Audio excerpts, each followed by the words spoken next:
ଦେଖନ୍ତୁ କେନ୍ଦୁଝର ଜିଲ୍ଲା ଏବଂ କେନ୍ଦୁଝର ଜିଲ୍ଲା ହେଡ଼କ୍ୱାର୍ଟର ଆମର ମ୍ୟୁନିସିପାଲିଟିର ଆଜି ନଗରପାଳିକାର ଭାଇସ୍ ଚେୟାରମ୍ୟାନ୍ ଏବଂ ଆମର କାଉନସିଲର 9 ଜଣ ସଙ୍ଗେ ଆଜି ସାମିଲ ହୋଇଛନ୍ତି। ତ ନିଶ୍ଚିତ ଆଜି ସୂଚାଉଛି ଯେ ଆମ କେନ୍ଦୁଝର ଜିଲ୍ଲାର ଏବଂ ସେଇ ସଦର ବିଧାନସଭାର ଯିଏ ବିଧାୟକ ସେ ଆଜି ଆମର ଓଡ଼ିଶାର ନେତୃତ୍ୱ ନେଉଛନ୍ତି। ଓଡ଼ିଶାର ମାନ୍ୟ ଲୋକପ୍ରିୟ ମୁଖ୍ୟମନ୍ତ୍ରୀ ଶ୍ରୀଯୁକ୍ତ ମୋହନ ଚରଣ ମାଝୀ। ତେଣୁ ନିଶ୍ଚିତ ଆଜି ସରକାରର ମୁଖିଆ ହୋଇଥିବା କାରଣରୁ ଓଡ଼ିଶା ପ୍ରଦେଶର ମୁଖିଆ ହୋଇଥିବା କାରଣରୁ ଏବଂ କେନ୍ଦୁଝର ଜିଲ୍ଲାକୁ ଓଡ଼ିଶାକୁ ଗୁରୁତ୍ୱ ଦେବା ସଙ୍ଗେ ସଙ୍ଗେ କେନ୍ଦୁଝରକୁ ଏକ ସୁନାର କେନ୍ଦୁଝର କରିବା ଏ ଯେଉଁ ତାଙ୍କର ସଂକଳ୍ପ ରହିଛି ସେଥିପାଇଁ ଅନେକ ଭିତ୍ତିଭୂମି ତାଙ୍କର ତିଆରି କରିବାର ପ୍ରଚେଷ୍ଟା ଆରମ୍ଭ ହୋଇଗଲାଣି ଏବଂ କାମ ଆରମ୍ଭ ହେଲାଣି। ତ ସେଥିରେ ମଧ୍ୟ ତାଙ୍କୁ ପ୍ରଭାବିତ ହେଉଛନ୍ତି।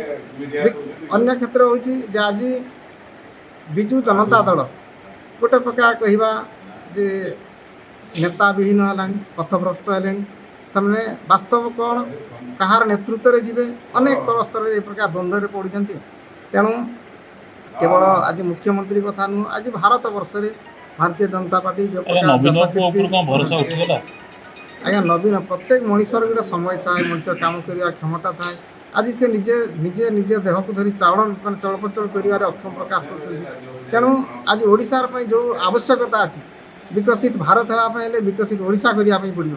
ସେ କ୍ଷେତ୍ରରେ ଆଜି ଯେତିକି ଗୁରୁତ୍ୱ ଅଛି, ଯେତିକି ସମୟ ଦେବା, ଯେତିକି ପରିଶ୍ରମ କରିବା ଏବଂ ଯେତିକି ଲିଡରସିପ୍ ନେବାର ପ୍ରକ୍ରିୟା ଅଛି ସେଥିରେ ନିଶ୍ଚିତ ତ କମି ରହିବ।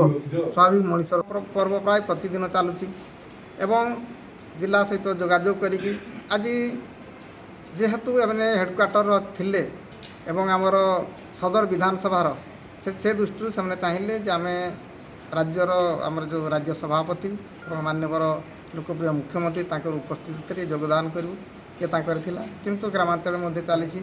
ଆଜି ଏଇ ଗୋଟିଏ କଥା ଯେ ଆଜି ଭାରତୀୟ ଜନତା ପାର୍ଟିକୁ ଭଲ ପାଇବା ଯେତିକି ରହିଛି ଗୁରୁତ୍ୱ ସେହି ପ୍ରକାର ଆଜି ବିଜେଡ଼ିରେ ନେତୃତ୍ୱ ବିହୀନ ହୋଇ ବା କାହା ନେତୃତ୍ୱରେ ଚାଲିବେ ସେ ମଧ୍ୟ ଗୋଟେ ବାଟ ବଣା ହେଇକି ଅଛି। ଆଗକୁ ପଞ୍ଚାୟତ ଇଲେକ୍ସନ୍ ଆସୁଛି, କ'ଣ ରହିବ ରଣନୀତି? ନିଶ୍ଚିତ ଭାରତୀୟ ଜନତା ପାର୍ଟି ତ ଜିରୋରୁ କାମ ତାର ଆରମ୍ଭ ହୋଇକି ଆଜି ଏ ଜାଗାରେ ପହଞ୍ଚିଛି ଏବଂ ବିଶ୍ୱରେ ଭାରତ ସାରା ପୃଥିବୀରେ 1 ନମ୍ବର ରାଜନୈତିକ ପାର୍ଟି ହେଇକି ଉଭା ହେଇଛି। ତେଣୁ ଏକ ସଂଗଠନ କୌଣସି ପରିସ୍ଥିତିରେ ସେ ଆଜି ସରକାର ହେଇଛି, ସେଥିପାଇଁ ବି ଆମେ ବିଚଳିତ ନୁହଁ, ଭାବବିହ୍ୱଳ ନୁହଁ। ନିଶ୍ଚିତ ଏ ସଂଗଠନ ଏବଂ ଏ ସଂଗଠନ ଆଧାରରେ ଏ ଭାରତବର୍ଷକୁ ବିକଶିତ ଭାରତ କରିବା, ବିଶ୍ୱଗୁରୁ ଭାରତ କରିବା ଏ ଲକ୍ଷ୍ୟ ରହିଛି। ତ କାମ ନିଶ୍ଚିତ ଚାଲିବ। ପଞ୍ଚାୟତ ଇଲେକ୍ସନ୍ ମାନେ ବହୁତ ଭଲ ପରିଣତି ଆସିବ, ରେଜଲ୍ଟ ନିଶ୍ଚିତ ଭଲ ହେବ। ଦେଖନ୍ତୁ ବିଜେପିରେ ତ ମିଶିବାଟା ମୋର ପ୍ରଥମ ଦିନ ହେଲା। ସଂଗଠନ ବାବଦରେ ଯାହା ମୋତେ ଦାୟିତ୍ୱ ଯେତେବେଳେ ଦେବେ ମୁଁ ତାକୁ ନିଶ୍ଚିତ ଭାବେ ତୁଲେଇବି। କିନ୍ତୁ ମୋର ପ୍ରଥମ ଲକ୍ଷ୍ୟ ଆମର ସମସ୍ତଙ୍କର ଶେଷ ଲକ୍ଷ୍ୟ ହେଉଛି କେନ୍ଦୁଝର ସହରର ବିକାଶ, ଜିଲ୍ଲାର ବିକାଶ, କେନ୍ଦୁଝର ମ୍ୟୁନିସିପାଲିଟିର ବିକାଶ। ଆମର ସୌଭାଗ୍ୟର ବିଷୟ ଯେହେତୁ ଆମର ମୁଖ୍ୟମନ୍ତ୍ରୀ ଅଛନ୍ତି, ନା ଆଗରୁ କେବେ ଥିଲେ ନା ଭବିଷ୍ୟତ କେବେ ହେଇପାରିବେ। ତେଣୁ ଆମ ପାଇଁ ଗୋଟେ ବଡ଼ ସୌଭାଗ୍ୟ ବିଷୟ ସେଇଟା। ନା ଆପଣ ଯେତେବେଳେ ମିଶିଲେ ଆସିକି ପାର୍ଟିରେ ମୁଖ୍ୟମନ୍ତ୍ରୀଙ୍କ ଉପସ୍ଥିତିରେ ମିଶିଲେ, ମୁଖ୍ୟମନ୍ତ୍ରୀ କ'ଣ ଏମିତି ପ୍ରତିଶ୍ରୁତି ଦେଇଥିଲେ ଯେ ଆପଣଙ୍କୁ ଭଲ ଲାଗିଲା କି ପାର୍ଟିକି ଆସିବା ପାଇଁ?